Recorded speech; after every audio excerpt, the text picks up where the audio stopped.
Bio Bio Televisión, con el auspicio de Libérate del estrés con Melipaz, tranquilizante natural de NOP Laboratorios, pinturas y adhesivos Lanco. Llegó la nueva forma de pintar con despacho en 24 horas. DVA Capital. Invierte en la transición a energías limpias. Conoce el eFund en dvacapital.com. Y nuevo Aeolus de Dongfeng. Presentan la entrevista de Tomás Mochiati. ¿Andas acelerado? ¿Te sientes más irritable y alterado? ¿Te cuesta dormir bien? Tranquilízate naturalmente con Melipaz, que calma la ansiedad, relaja y reduce el estrés. Libérate del estrés con Melipaz. Pídelo en todas las farmacias del país. Ella le pone magia al color, nos hace muy felices, compartimos nuestro amor. Ponle magia tú también, deja la imaginación volar, que todo luzca hermoso como siempre está tu hogar. Mi mundo es mejor con Lanco.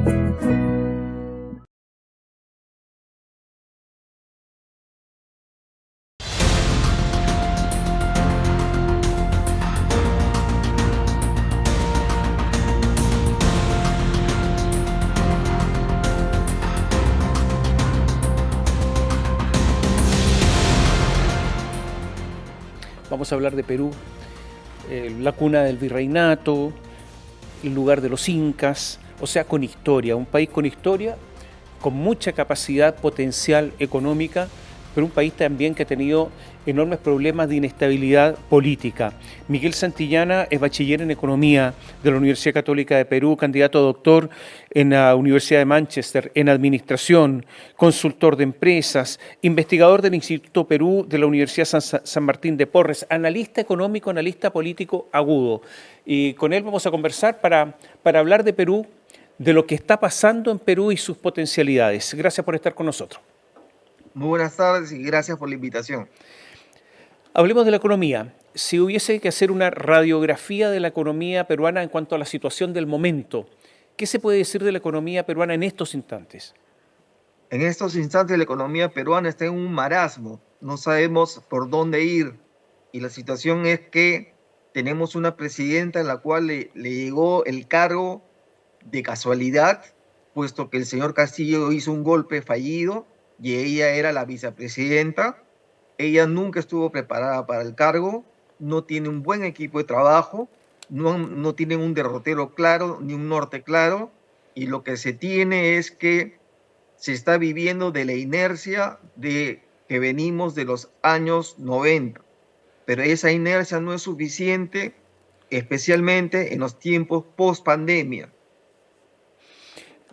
La inercia económica y la inercia de los países afectan a las personas. Y yo diría que afectan principalmente a las personas más modestas que tienen menos posibilidades de desempeñarse en el mundo económico y laboral. Usted dijo en octubre del año pasado que 9,4 millones de peruanos van a ser pobres por la recesión. ¿Ese pronóstico se ha cumplido? Sí, por supuesto.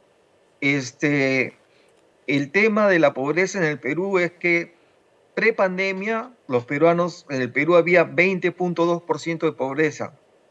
Post pandemia, cifras de este año, hay 32% de pobreza.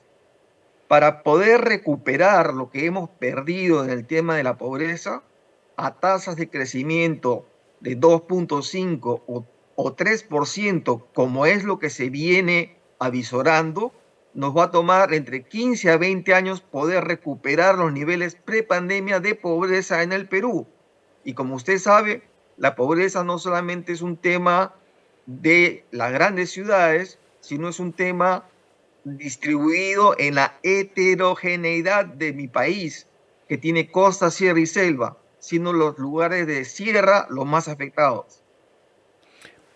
¿Por qué se retrocedió tanto? Porque Está bien, todos los países son más pobres después de la pandemia, gastaron muchísimo, se endeudaron y esto ocurrió en prácticamente todo el mundo. En Europa también cayeron, por ejemplo, los salarios. Pero ¿por qué retrocedió tanto Perú? ¿Por qué retrocedió de 15 a 20 años?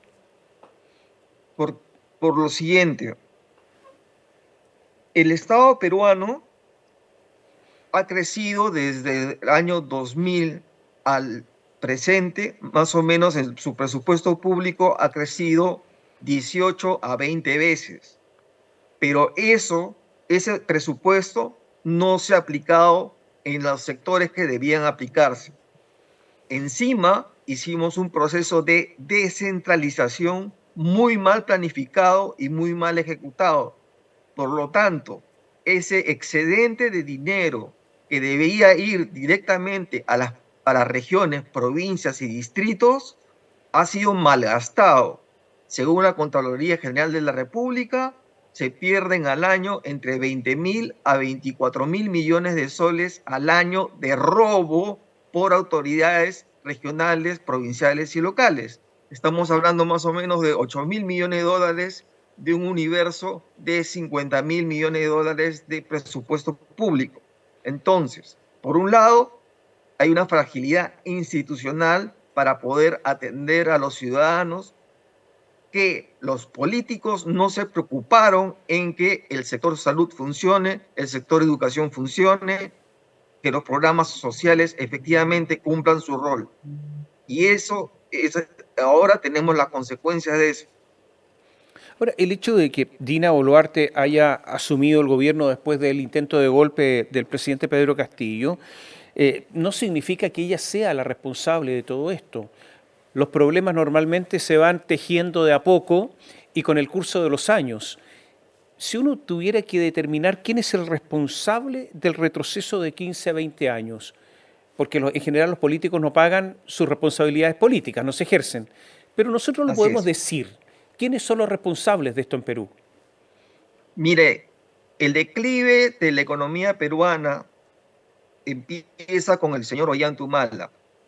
El señor Ollantumala hereda la bonanza del señor Alan García, luego de un superciclo de precios de los minerales, pero no puede sostener la política económica de invitar a mercado, invitar a inversionistas a que inviertan en el mercado peruano, puesto que su discurso nacionalista, amparado por Lula y compañía, no atraía a los inversionistas. Y por otro lado, él se amarró al grupo de empresas brasileras patrocinadas por Lula, que eran empresas mafiosas, que se dedicaron a hacer obras de infraestructura sobrevaloradas y con corrupción en el Perú. Ejemplo, el gran gasoducto del Perú, que cuesta 8.000 millones de dólares, que lo han dejado ni a medio hacer, están todas las tuberías acumuladas a lo largo del lecho donde se iban a disponer, y la obra está en un arbitraje en el cual el Perú tiene todas las de perder. Entonces, desde ese entonces se hacen obras faraónicas como el gasoducto. Por otro lado, se aprobó hacer la refinería de Talara, que nos dijo que nos iba a costar 800 millones y al final ha costado 8.000 millones, incluyendo su financiamiento, que no sirve sino para refinar 95.000 barriles de petróleo, de los cuales tenemos que importar el crudo porque el Perú ya no tiene el crudo que necesita para esa refinería. Entonces yo diría que el problema empezó con Ollantumala. Esto se agrava con el señor Kuczynski, puesto que se agrava la crisis política con el señor Kuczynski y hace que en 6 años hayamos tenido 7 presidentes, lo cual la inestabilidad política genera incertidumbre en los inversionistas y poca atracción para los que quisieran venir a invertir en el país. Se ejercen las responsabilidades porque en un país o en una organización normal las responsabilidades existen. Si algo va a costar 800 y termina costando 10 veces más, 8.000, alguien tendrá que responder. o se lo robaron, o calcularon muy mal, o no saben, son unos incompetentes. Pero ¿qué pasó? ¿Hay responsabilidades? Por supuesto que hay responsabilidades, pero ninguno va a cumplir cárcel. Acá todo el mundo se va a limpiar las manos y todo el mundo se va a echar la culpa al otro. Entonces, acá el gran problema del Perú es la impunidad. Si usted ve las noticias, esta semana se ha empezado el caso de Keiko Fujimori. Luego de 9 años de investigación, se va a ver el tema de Keiko Fujimori, que recibió una transferencia de dinero para sus campañas 2011-2016. Y tenemos 9 años de un juicio que va a terminar en nada, puesto que el año 2011 y el año 2016 los aportes de campaña no eran delito. Entonces, tenemos a una fiscalía que persigue delitos que no son o que no se pueden probar, en vez de ir tras los responsables de obras faraónicas que les van a costar a todos los peruanos, hasta nuestros nietos van a tener que pagar esto, pero salen impunes, nadie los persigue. Voy a hacer un alto, pero le voy a dejar la pregunta planteada. Me parece que hay que insistir en el tema Fujimori. ¿Por qué? Porque es una familia política que ha tenido una enorme incidencia en Perú. Está el juicio contra Keiko. Keiko ha sido candidata 3 veces, ha estado a punto de llegar a la presidencia, pero ocurre que su padre, Alberto Fujimori, dice que podría volver a ser candidato a la presidencia. Y esto ya es prácticamente de novela. Entonces, hagamos un alto y hablemos de qué es lo que está ocurriendo con los Fujimori. Volvemos en un instante.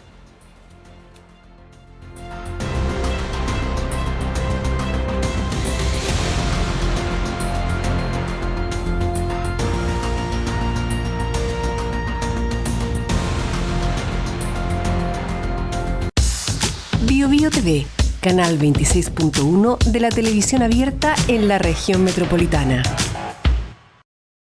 ¿Andas acelerado? ¿Te sientes más irritable y alterado? ¿Te cuesta dormir bien? Tranquilízate naturalmente con Melipaz, que calma la ansiedad, relaja y reduce el estrés. Libérate del estrés con Melipaz. Pídelo en todas las farmacias del país.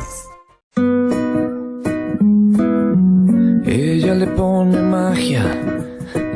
magia al color, nos hace muy felices, compartimos nuestro amor. Ponle magia tú también, deja la imaginación volar, que todo luzca hermoso como siempre está tu hogar. Mi mundo es mejor con Lanco.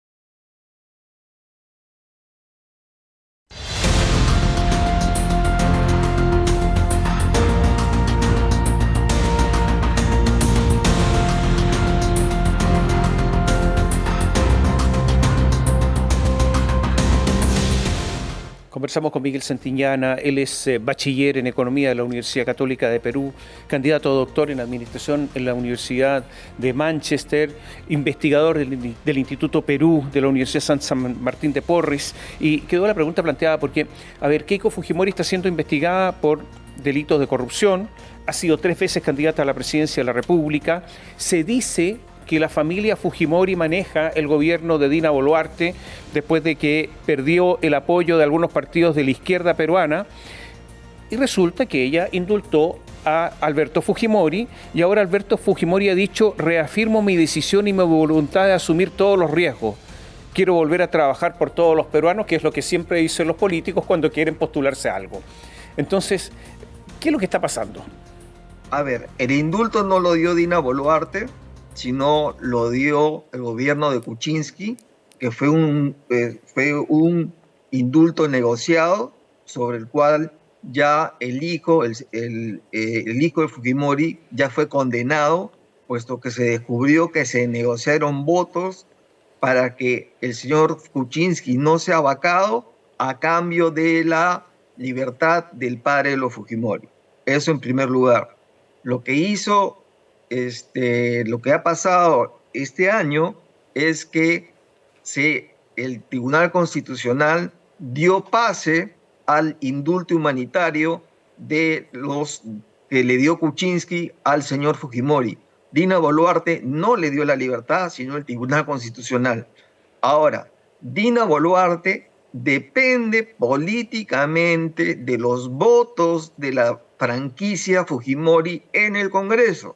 Es la franquicia más importante, 24 votos que votan sólidamente y que junto a otros que podríamos llamar de derecha, centro derecha y oportunistas, generan la mayoría de los votos en el Congreso y le aseguran estabilidad a la señora Dina Boluarte hasta julio del año 2026. Eso sí es cierto. Por lo tanto, Alberto Fujimori podría ser candidato. Entiendo de que como no ha pagado la reparación civil de los juicios a los cuales fue sometido, no pudiera ser candidato, porque es uno de los requisitos para poder ser candidato. Haber cumplido tu pena y haber pagado la indemnización que te mandan los jueces. En el caso de Fujimori, él tuvo un indulto humanitario, pero en ningún momento se le quitó la suma de dinero que tiene que reparar al Estado peruano y a las víctimas. Hablemos de Perú y China. ¿Por qué? Porque resulta que China está realizando enormes inversiones en Latinoamérica y todos sabemos que cuando un país tiene inestabilidad, los recursos de los que dispone valen menos, si es que tuviera al contrario estabilidad, y muchas veces los chinos, y eso es lo que dicen los norteamericanos, se están haciendo de los recursos de América Latina, también lo está ocurriendo en África.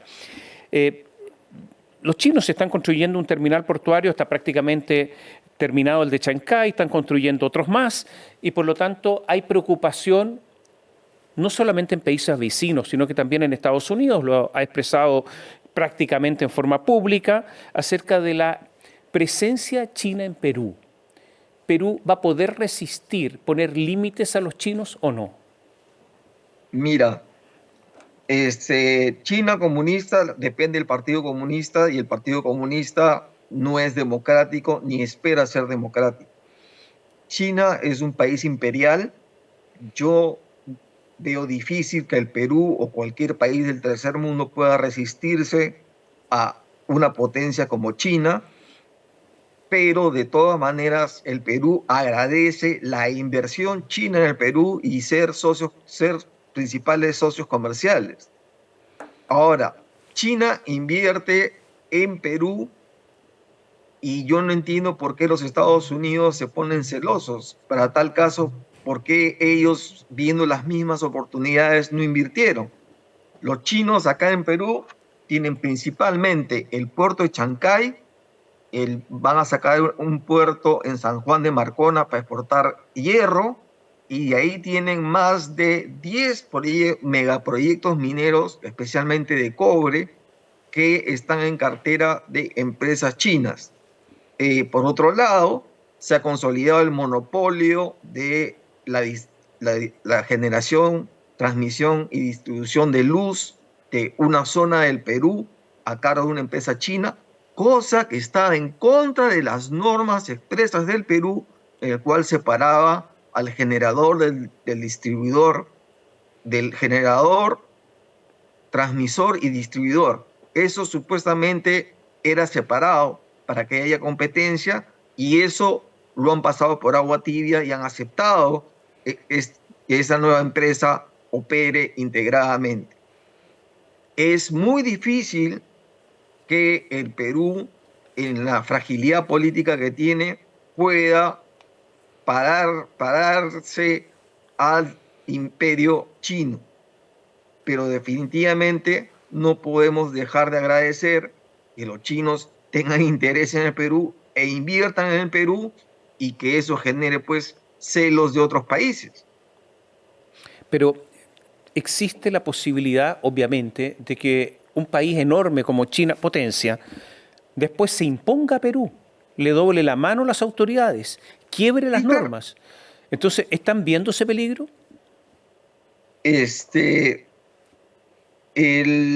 Lo estamos viendo en el puerto mismo. En el puerto, supuestamente, según las normas del Perú, en el puerto podría haber competencia en los servicios portuarios. y los chinos han dicho que ellos no van a compartir ningún servicio portuario en el puerto que ellos han hecho, y los peruanos simplemente han cambiado sus normas para adaptarse a lo que quisieron los chinos. Como usted dice, es muy difícil oponerse a un imperio como el imperio chino, que es la segunda economía mundial y que viene con fuerte dinero para inversiones que son necesarias para el país. ¿Cómo decirle no a ellos? En la economía peruana, también de otros países de Latinoamérica, en Chile, en otros países, existe la economía informal. Esta es una economía que tiene un peso enorme, una economía que no paga impuestos, una economía que no cotiza para después tener pensiones o previsión, que no cotiza en materia de salud, que sí se sirve de los servicios del país, pero no contribuye a esos servicios, por lo menos de forma directa. Usted dijo en algún momento que los niveles de ilegalidad e informalidad crecen más que el PIB peruano en los últimos 24 años. Por lo tanto, ese sector va creciendo cada vez más, hasta ahogar el sector formal. Así es. ¿Esto puede tener límite? ¿Se avisora un límite? Mire, el Perú tuvimos la Constitución del 93, que cambiaron las reglas de juego de la economía peruana hacia ser una economía pro mercado y dejamos atrás el estatismo. Pero así como nos olvidamos de desarrollar las zonas atrasadas del Perú donde surgió y se combatió contra el terrorismo en Sendero Luminoso, esas zonas las dejamos abandonadas. También no nos preocupamos por la generación formal de empleo. Tal es así que el mercado laboral peruano, más o menos 75% del empleo peruano es informal. Y por otro lado, la cosa se ha empeorado, puesto que han crecido las economías ilegales. ¿Y a qué me refiero? Minería ilegal de oro, narcotráfico, tala de madera, trata de personas, inseguridad ciudadana. Si sumamos todos estos tipos de negocios, súmele secuestros también, tenemos entre 15.000 a 20.000 millones de dólares que circulan por la economía nacional, que son economías ilegales y que con ese dinero han logrado imponer en elecciones a autoridades tanto locales, provinciales, regionales y hasta representantes en el Congreso de la República. Lo que usted dice es gravísimo. Entonces vamos a hacer un alto. Le dejo la pregunta planteada. De acuerdo a lo que usted dice, ¿Perú podría transformarse, si esto sigue así, en un narcoestado? Volvemos en un instante.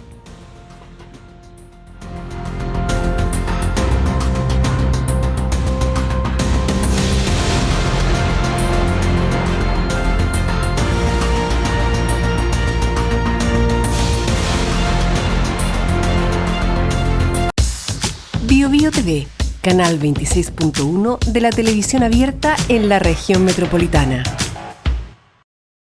¿Andas acelerado? ¿Te sientes más irritable y alterado? ¿Te cuesta dormir bien? Tranquilízate naturalmente con Melipaz, que calma la ansiedad, relaja y reduce el estrés. Libérate del estrés con Melipaz. Pídelo en todas las farmacias del país. Ella le pone magia al color. Nos hace muy felices, compartimos nuestro amor. Ponle magia tú también, deja la imaginación volar. Que todo luzca hermoso como siempre está tu hogar. Mi mundo es mejor con Lanco.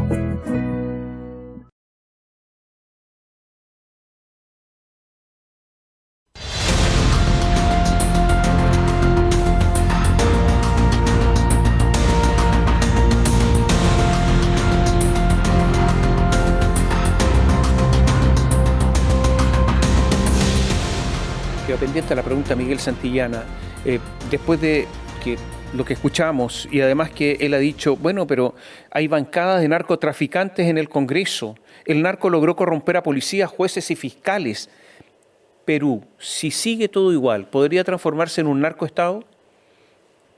Mira, algo que le debe quedar claro a la audiencia es que si bien la cocaína, si bien la hoja de coca es oriunda del Perú, la cocaína que consumían los primeros consumidores de la Coca-Cola ahí en Atlanta, Georgia, venía del Perú. El negocio de la cocaína ha sido desplazada por el negocio de la minería ilegal de oro. Las proporciones son más o menos de 6.000 millones de dólares a 4.000 millones de dólares de un negocio a otro. Es más, los narcos están sacando dinero de su negocio narcotráfico para invertirlo en minería informal de oro, que lamentablemente el Perú tiene el recurso oro en todo su territorio nacional, costa, sierra y selva. Entonces, hay zonas liberadas del país donde estos actores actúan o se están metiendo con operaciones formales mineras reconocidas que pagan impuestos, que son compañías conocidas, que tienen accionariado, que cotizan en bolsa y que tienen ahora el flagelo de esta minería ilegal que ingresa a sus socavones con armas de fuego a robarse mineral. Entonces ya no solamente es un problema de narcotráfico, sino un problema de minería ilegal. Y esta minería ilegal la quieren hacer pasar por pequeña minería y minería artesanal. Y resulta que hay un registro para estos señores desde el año 2011. Supuestamente el registro duraba un año. Ya estamos en el 2024, ya han postergado el registro hasta el 31 de diciembre de este año. Y ya hay voces en el Congreso para que se postergue una vez más. Les recuerdo que la postergación al 31 de diciembre del 2024 fue votada por 110 de los 130 congresistas. Por eso digo, las actividades ilegales, ilícitas, han infiltrado al Congreso y a todo tipo de bancadas, izquierda, derecha, arriba, abajo. Latinoamérica siempre mira a alguien. Los sectores de izquierda alguna vez miraron a Lula, después miraban algunos a Maduro, ya lo dejaron de mirar, pero otros miraban a Petro. Y hay otros sectores liberales que están mirando a Argentina y a Javier Milei. Y por lo tanto, si le va bien a Milei, podría tener un efecto en Latinoamérica. En algún momento, cuando se desarrollaban las elecciones en Argentina, y por lo tanto estaba en competencia Milei con Sergio Massa, usted dijo que Massa tenía buenos contactos con operadores internacionales como George Soros, que lo ayudan en sus negociaciones con el Fondo Monetario. ¿Cómo? George Soros está interviniendo en América Latina, en determinados sectores de América Latina, a tan alto nivel que se puede obtener algo del Fondo Monetario Internacional. El señor George Soros, como él mismo dice, él tiene una personalidad que se parte en dos. Por un lado es el George Soros inversionista amoral y por otro lado es el George Soros filántropo. El George Soros que interviene en Argentina y que favorece la negociación de Argentina con el Fondo Monetario Internacional no es el George Soros filántropo. George Soros tiene intereses concretos en Argentina que tiene que ver con litio y otro tipo de recursos naturales. Es por eso que interviene a favor de una mejor negociación en el Fondo Monetario con Argentina. De lo que se sabe de Javier Milei, ¿se puede tomar algo para otros países de América Latina o no? Yo creo que Milei se ha quedado corto con respecto a lo que fue Fujimori a partir de su gobierno en 1990. Si bien Perú tenía una hiperinflación de 2.700% y unas reservas internacionales negativas, Milei tiene una inflación de más o menos 80% al año, lo cual es alta inflación, pero no hiperinflación, y no ha puesto en marcha todo el programa que dijo hacer para de una vez aplicar un ajuste estructural de una vez por todas y acabar con el problema. Yo creo que él no ha encontrado los consensos suficientes en el Congreso para poder poner su agenda y parar de una vez con la inflación en Argentina y generar un ambiente de crecimiento. Hasta ahora son muchas declaraciones, muchos discursos, viajes, encuentros con los medios, peleas mediáticas con el presidente español Sánchez y cosas por el estilo. Pero Argentina, con Milei, si bien tiene las cosas claras, debería ponerlas más en práctica. Estamos terminando, entonces la respuesta puede ser binaria, sí o no. Yo sé que son respuestas que no son correctas, pero dando una imagen así de blanco y negro, si usted fuera inversionista extranjero, ¿invertiría en Perú? Yo invertiría en Perú en el mediano largo plazo. ¿En el corto plazo no? Inversión en el corto plazo no, puesto que el ambiente político está muy movido. Le cuento, hay inscripciones de partidos políticos hasta el día 12, si quieres candidatear para las elecciones de 2026. Ya tenemos 40 partidos inscritos y quedan 19 por inscribirse. Imagínense un proceso electoral con 59 partidos políticos. Por eso le digo, en este momento hay inestabilidad política, un gobierno de la señora Dina Boluarte que tiene 5% de aprobación, un Congreso que tiene 4% de aprobación y una situación en la cual supuestamente vamos a crecer, pero no a los niveles que se necesitan para reducir pobreza y miseria. Y por otro lado, tenemos una inseguridad ciudadana galopante frente a la cual el gobierno no ha podido hacer nada. Entonces, una población insegura, una población con hambre, una población que no ve su futuro, puesto que me olvidé mencionarle, en los últimos 3 años del Perú han salido 1 millón de personas para no volver, puesto que han visto que su futuro no se encuentra por acá. Entonces, en el corto plazo, una situación con Dina Boluarte no me asegura continuidad. Pero si yo voy a tener inversiones, como en minería, cuya construcción de un yacimiento minero es de 2 a 3 años para iniciar producciones, yo sí creo que podría estar interesado en el mediano y largo plazo del Perú, puesto que sí tiene los recursos. Lo que falta es que los peruanos nos organicemos, nos unamos y que dejemos de tener esta guerra de capillas, esta guerra de grupitos que no nos llevan a ningún sitio. Lo que debe quedar claro para los peruanos es que hay ejemplos de lo que funciona en el mundo y lo que no funciona. Miguel, muchísimas gracias por este contacto con nosotros. Gracias por darnos una visión muy completa de Perú. Muchísimas gracias. Muchas gracias por la invitación y espero que me invite para la próxima. A la próxima estaremos. Miguel Santillana, se lo agradecemos. Un analista agudo, tanto desde el punto de vista de la economía como de la política de Perú. Gracias por seguirnos.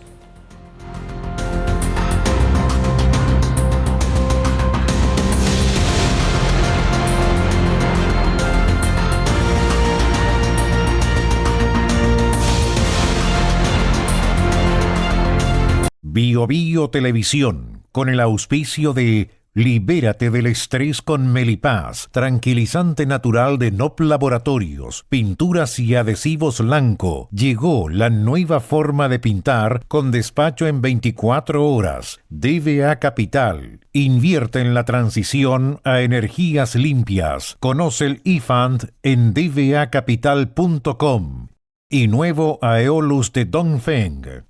Presentaron la entrevista de Tomás Mochiati. ¿Andas acelerado? ¿Te sientes más irritable y alterado? ¿Te cuesta dormir bien? Tranquilízate naturalmente con Melipaz, que calma la ansiedad, relaja y reduce el estrés. Libérate del estrés con Melipaz. Pídelo en todas las farmacias del país. Ella le pone magia le pone magia al color, nos hace muy felices, compartimos nuestro amor. Ponle magia tú también, deja la imaginación volar, que todo luzca hermoso como siempre está tu hogar. Mi mundo es mejor con Lanco.